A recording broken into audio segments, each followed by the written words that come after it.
si Des kasi pares kami ng group of people. No? Grabe kasi talaga magkwento Pero yung totoong boys. grabe. As in, Ang mga talaga, lalaki kasi parang Hoy, hindi lang kwento. Like, nakikita mo din. kilala namin yung girl. Ginagawa nila. kiss and tell kasi ang mga lalaki. Oo, tas, sobrang detail talaga. Kaya parang ako, hala, baka ganito lahat ng college boys.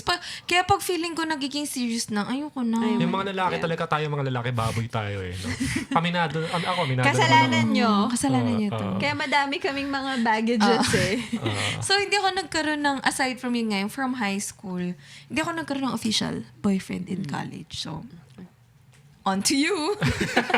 Minadali lang. Mga parang ano yun, lang, ano. flirt-flirt lang. Paano ba? Ganun. College, the usual. Maraming kausap-kausap ganyan. Anong Tas- the usual? Hindi naman usual yung akin. Di ba? Ano ba? Hindi pala. Hindi. Paano Hindi ba? naman ako umiiyak sa jeep. Hindi. O, hindi ako may Di mga ka nag-jeep. nakakausap. The Dinkwap Show.